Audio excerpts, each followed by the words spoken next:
Welcome to Wake Up Missoula. I am one of your hosts, Scott Ramph. I'm Noelle McAvoy. I'm Josh Minnie. And welcome to Wake Up Missoula, Missoula's only hyper-local, well, not only, but we're extremely hyper-local morning show just for you to get started in the morning. And, Good morning, everyone. good morning. Good I hope morning. you're all doing well. How's your week How was your guys' week so far? Oh my God, I don't want to talk about it.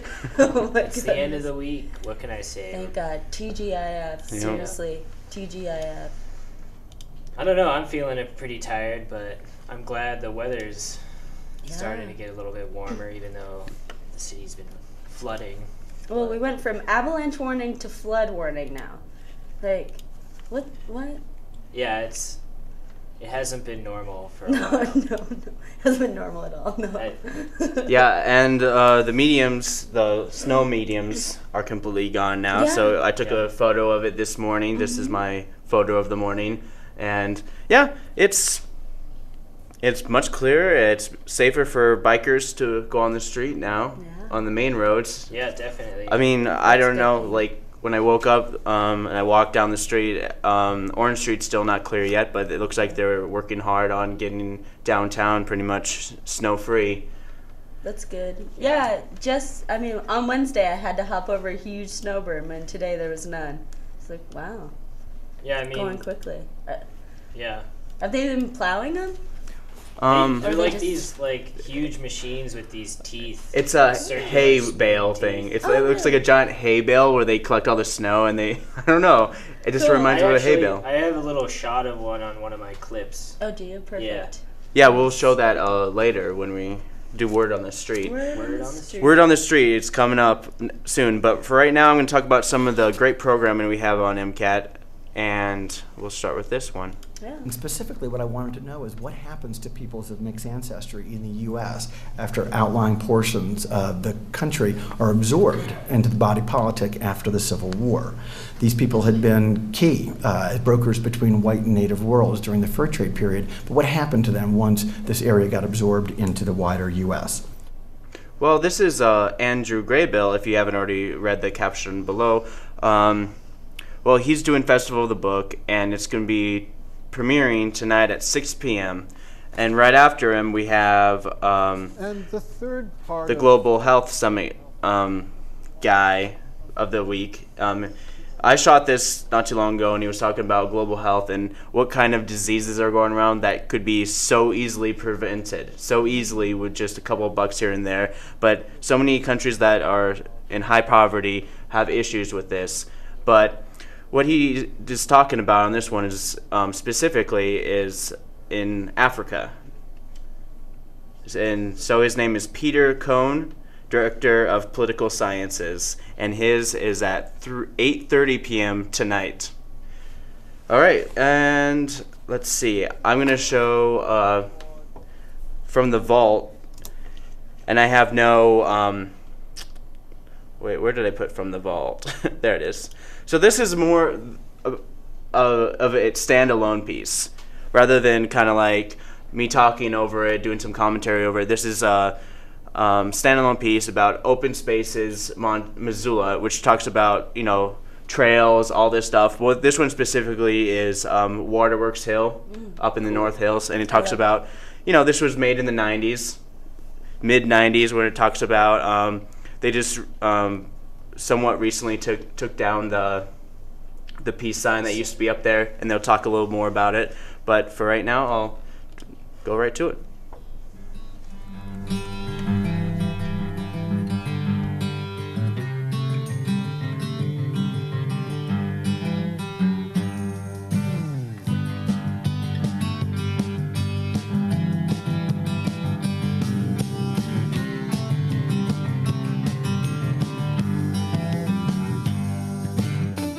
We have so many people that are passionate about using open space land, and everybody has a slightly different interpretation of how the land should be used.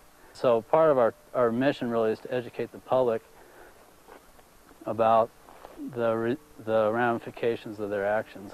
We mainly work doing trails. It's a conservation organization. 70% of our work is trails. So we're based out of Missoula, but there's also 4 other regions.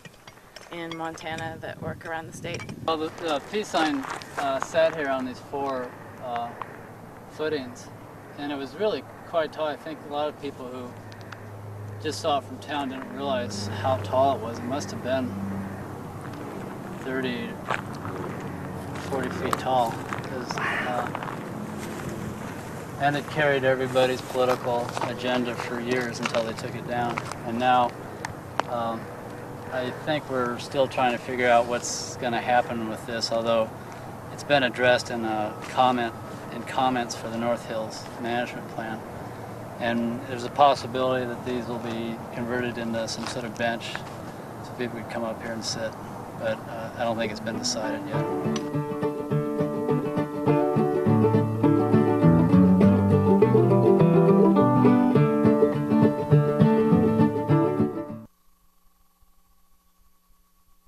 Very nice. Thank you. That is good. Yeah. All right. We've got some events coming up. Let's see. Where am I? Yep. Okay, so tonight at the Top Hat, we've got the Locksaw Cartel. They are playing 10 p.m. and they're $5. This is one of their songs called Cocoon.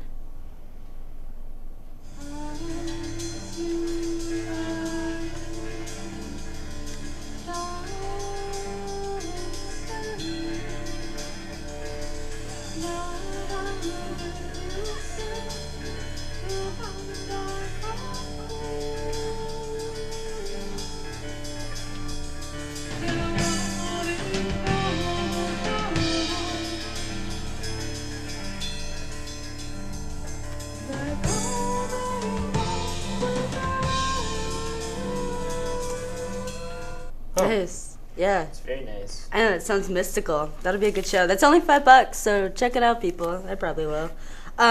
Moonshine Mountain plays tonight with guest Gil and the Spills at Monk's Bar. They will be playing an art walk from 6 to 8 for an exhibit called Pigpen's Wake, celebrating Ron Pigpig McKernan, who founded the Grateful Dead. Gills and the Spills will play from 9:30 to 11:15, and then Moonshine Mountain will play again from 11:30 to 2. Here is one of their songs called Moonshine Mountain.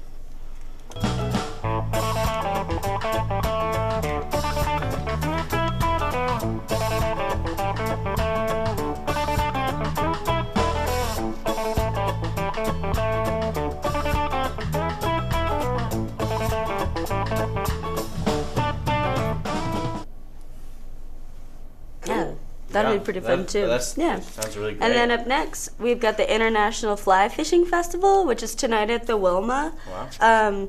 It starts at 7. It starts at 7. Doors are open at 6 or 6:30. It's $15. And here's one of their introduction videos, just telling about what the festival and what these guys are all about. Nice. This should be pretty fun. Yeah. I like fly fishing. So check it out. Well, they wanted to be so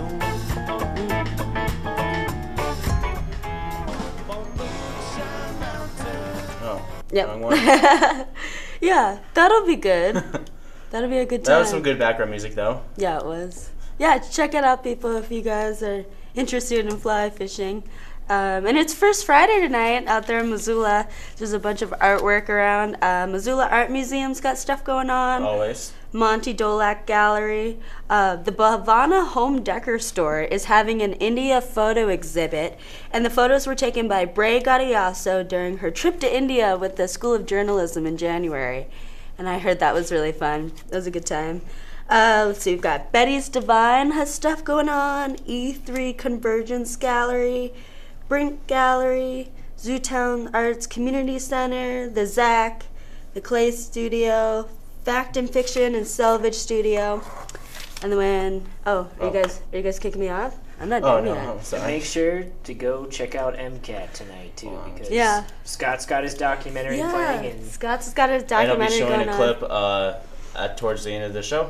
What time is your show? At My 10? show is at 5 and at 6:30 here at MCAT Studios at 500 North Higgins. You'll see Cool. the sandwich boards.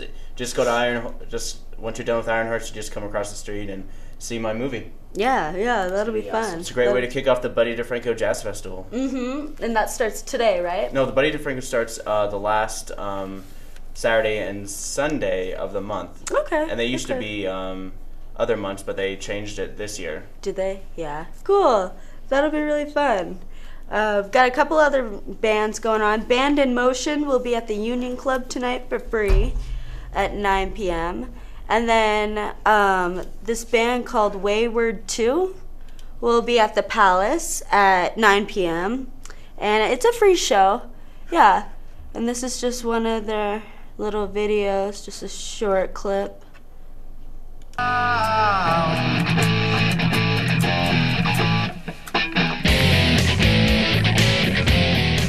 I'm Aaron. Dylan. We are a Wayward 2. We're a folk rock duo, if that's what you want to call us. We've separated for years. Yeah, that'll be a good show. And then, and Saturday, a really fun thing going on is at the Zac. The Zac is selling beer and steins for people to come in and paint for St. Patty's Day. So that'll be really fun. You should go check that out. And then my final thing is I want to show everyone MissoulaEvents.net. This is my favorite website. And it just it's like color-coded. And so it has all the events that are going on in Missoula, like music and artwork and sports and food and education. And they're all color-coded, and it just tells you what's going on and how much stuff is. And this is usually where I go if I need to find out what's happening in Missoula. Yeah, check it out. It's a good website. And that's pretty much it for me. All right. Over to you, Josh. Very cool. Yeah, sure. I'll go. So now we can talk a little bit about the weather. Here you go, Josh. All right, it's time for the weather. So we're looking off the National Weather Service here, and the current condition is 33 degrees Fahrenheit. Today, rain and snow is likely with a high of 47 degrees. Tomorrow, patchy freezing fog with a low of 26 degrees. Areas tomorrow on Saturday, it looks like we're gonna have some freezing fog. Excuse me. There's no frogs. It might freeze some frogs. They'd freeze. Might freeze some frogs. Yeah, no. But we have Saturday. Looks like there's gonna be some freezing fog, and it'll be a nice high of 49 degrees. Yeah. So let's see. I've got a word on the street that I'd like to show. Nice. It's about the weather. Oh, you have to go from. I'll show you. Right here. I just made it full screen. Oh, copy that. Let's see. Word on the street. There you go. Word on the street. You just have to make full screen now. All right. Here's a word on the street I just did.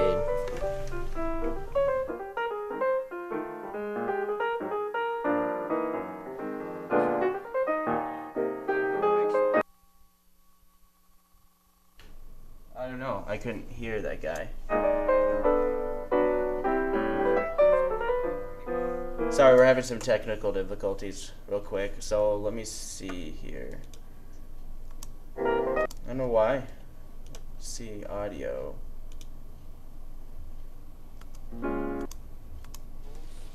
I thought you said you fixed the audio, Scott. Oh well. Yeah, something happened with the audio on this one. It was working the other day, I swear. Yeah. Show that. Oh, show that thing. Show the thing. At least show that the teeth thing. the teeth thing that we were talking about. There it is. Okay. Yeah. This is what we're talking about. So This is what's cleaning up the street. Removing all the snow. Huh. I don't know why. Maybe the music's too loud, but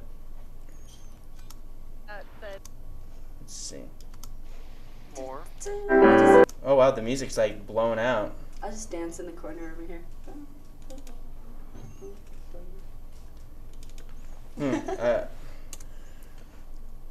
I don't know. Sorry. All right. I think we're gonna have to pass on this one for now. Oh, that's too bad. I know I did. The sound was fine before, but here's another one that I did. We could use this one. Yeah, let's watch that one.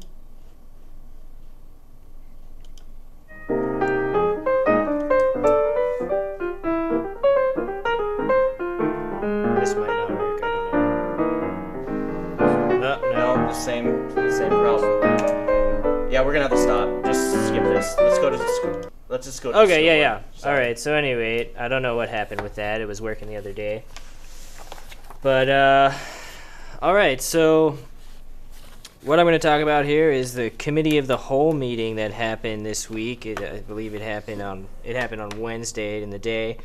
And what they're trying to do is establish a citywide perpetual special district entitled Public Safety and Justice District 1 in the city of Missoula. So it's a citywide district, and basically what they're going to be doing is increasing property tax by 5% in order to pay for such services as fire and police. So I'm going to show a clip from that. So the fire department's primary need is a reliable funding stream for apparatus replacement.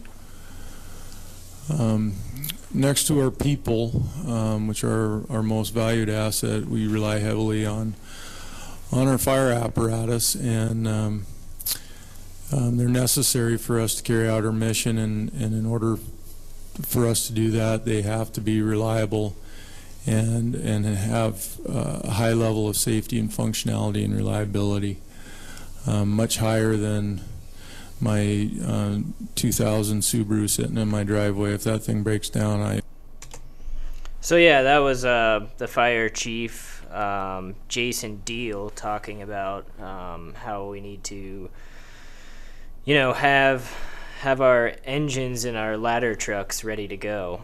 Here's another clip. This is from the police department. Maintaining our apparatus in superior operating condition and replacing apparatus when we can no longer. Okay. So the police department's main need right now is funding for a new facility, and I'm not talking about an entire public safety building. Our current need is in property and evidence, and other things that we could include in that space would be offices for the property clerk, professional standards and training officer.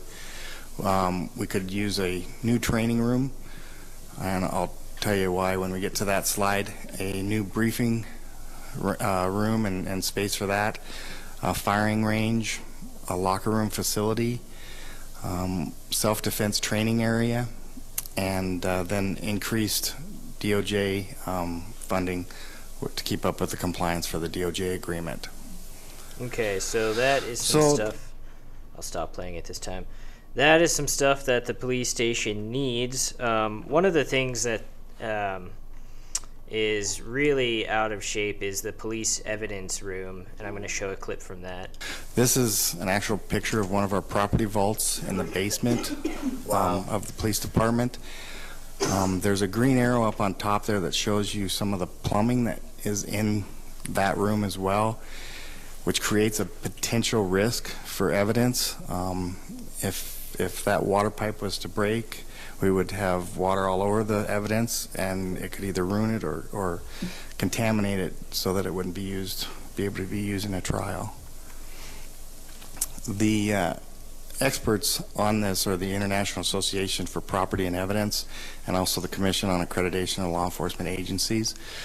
They recommend no plumbing or electrical that's not in conduits and things like that. Okay, so that was a little look at their evidence room. Wow. It's packed. It's like a hoarder's. It's packed, yeah. There's a lot of issues with it. They're trying to raise money because there's a lot of issues. It's really packed. They have no way to dry their evidence, so things like bloody shirts and stuff like that just kind of sit. Gross. And they don't dry. And then the guy who's in charge of all the evidence has like a office that's like right next to all the evidence room, so it's really packed and cramped, and it's not really up to industry standard. Right. Yeah. So here's a little shot of their fire range, no pun intended, but their fire range is in poor condition too, so I'll show a little bit of that. This is the damage to some of the walls. Like I said, when you shoot straight down, that's ideal, but as we're starting to engage multiple targets, the walls are starting to get banged up a little bit. As you can see, that's a tennis ball, and that damage to that wall is starting to, it's risky. So yeah. So having a new indoor firing range. So yeah, they're trying to get a whole bunch of stuff for the fire and police station. The district revenue that they perceive is going to happen if this goes through is in 2015. The city will raise $350,000, and in 2016, the city will raise $800,000. In order to pay for the ladder truck, that they want to get a new ladder truck, it'll be $1.2 million. Wow. Yeah. Wow. And they also want to get a new fire engine, which will be $420,000. So in order to do this, they're going to have to take leases out. So, yeah, it's something else. It's definitely a lot of money to keep everything going. And it's going to be, again, a 3 to 5% tax increase, and there's going to be a public hearing on the resolution on March 24th. There will be a protest period for the property tax from April 22 to June 20th, and July 14th will be the second public hearing to create the district. So it'll be the final hearing. And there will also be a citywide notice sent in the mail, so you'll probably get this if you own a house, because you're looking at paying a 5% tax increase. But that's a lot. That is a lot for some people. I had no idea that it was that much money for fire trucks. I guess it makes sense. But I think last time I heard that one of their fire trucks cost $1 million. Wow. Yeah, though this ladder truck that they want to replace, probably more, $1.2 million. So yeah, it's like the fire engines have a 10-year lifespan, so they try to, and then they have a 5-year reserve span. So at least every 10 to 15 years, they try to replace fire engines and ladder trucks and stuff like that. And it's a lot of money. Yeah, but I guess that's what you pay to keep your neighborhood safe, I guess. Yeah. All right, I think, do you have anything else you want to add? No, I'm done for now. All right, so we'll be right back out right after this.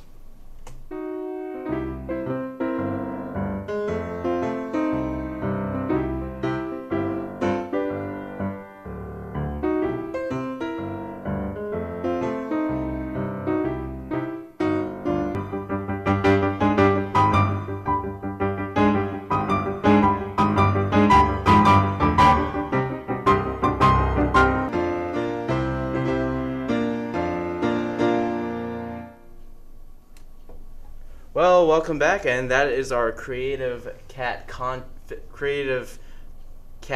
film contest. That's what it's supposed to be called. And yeah, we just got a whole bunch of new prizes in, just getting more and more stuff from organizations like Animeals, the Animal Clinic, their 401 store. They provided a bunch of shirts and cozies, and I think we got a mug with cats on it too. Cute. But besides that, those are all the consolation prizes. You can walk away with over $350, $365 to be exact, which is the equivalent of a fancy feast every day for your cat for a year. Wow, nice. That's fancy. A dream.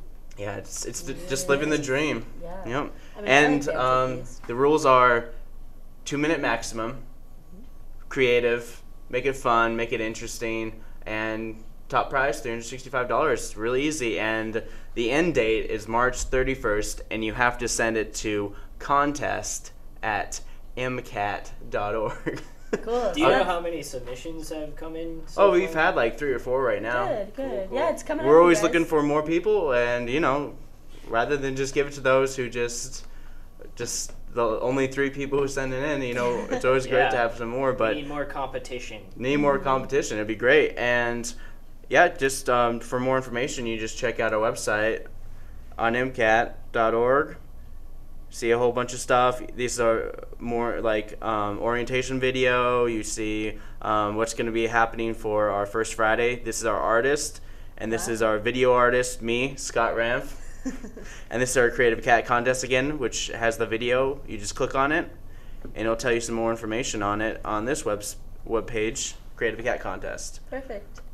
Just right here. So, yeah. That's so gonna be fun, you guys. Yeah, it's You gonna be should great. really enter. Yeah, we're up to 110 likes on our Facebook page, so check us out on Wake Up Missoula, and we can see all the videos that we showed today in separate content. We can show Word on the Street. I show my GoPro video of me driving around Missoula in this snow-torn city that we live in.